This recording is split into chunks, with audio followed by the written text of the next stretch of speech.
always taken the 10:30 p.m. train home from work. The late night commute was usually quiet, with only a few regular passengers.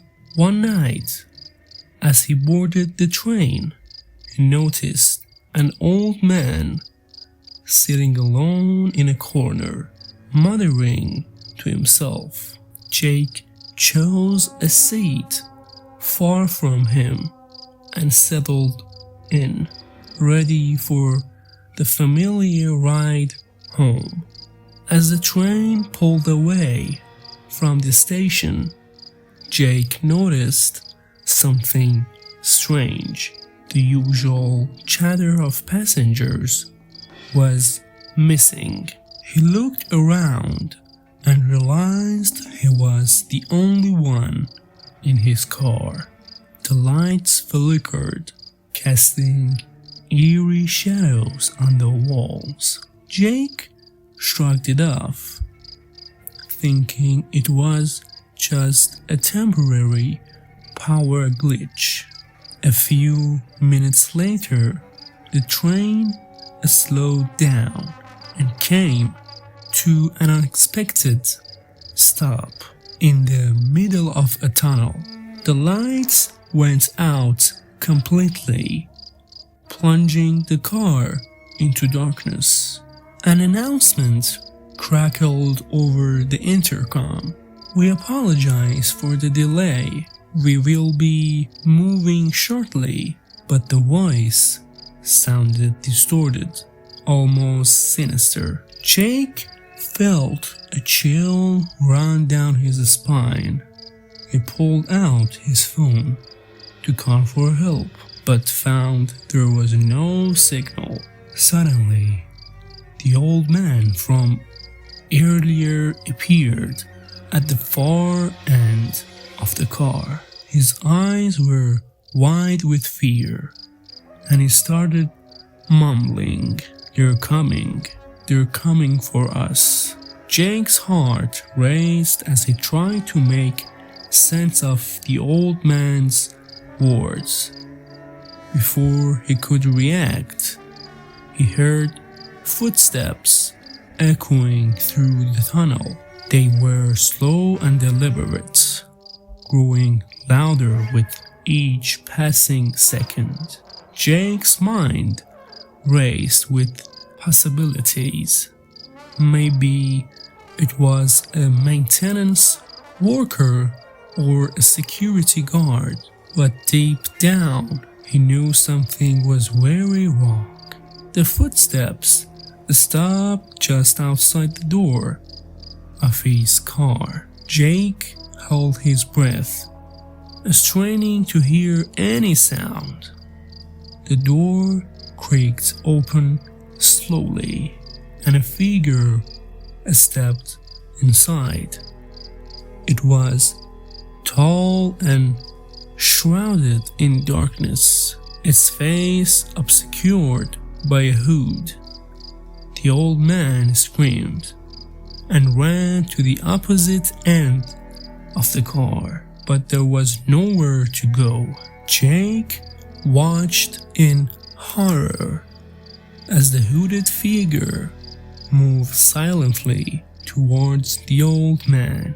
The air grew cold, and a foul smell filled the car.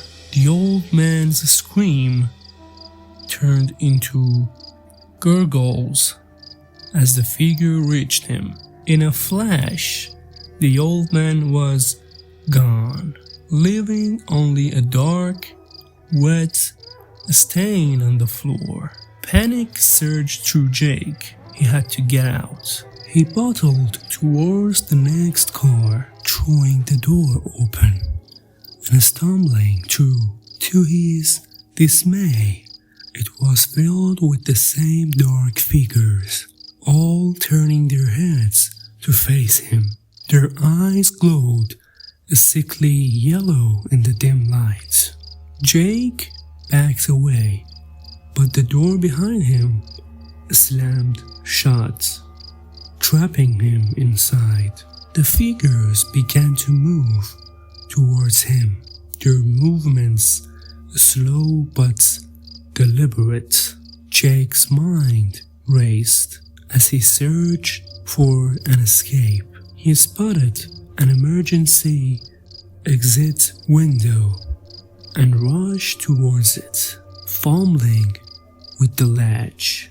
As he struggled to open the window, the figures closed in.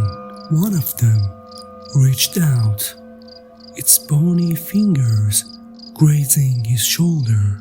Jake yanked the window open and squeezed through, falling onto the tracks below. He scrambled to his feet and ran down the tunnel, the echoes of his footsteps mingling with the distant wails of the figures. He ran until his lungs burned and his legs felt like they would give out. Finally, he saw a light up ahead, the next station. Jake stumbled onto the platform, gasping for breath. The station was eerily empty and the silence was deafening. He looked back down the tunnel, half expecting to see the figures emerging from the darkness. Instead, he was met with an even more chilling sight. The 10:30 p.m. train, now back on the track, slowly pulling into the station. The cars were filled with passengers, all staring blankly ahead. Jake's heart pounded as he realized they were the same dark figures he had encountered.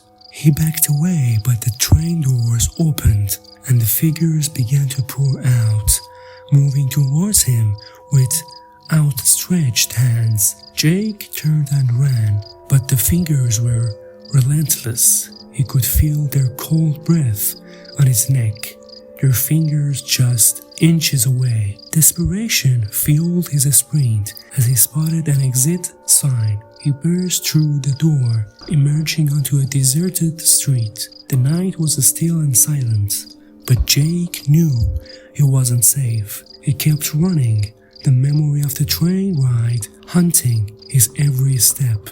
The figures might not have caught him yet, but he knew they were always just behind him, waiting.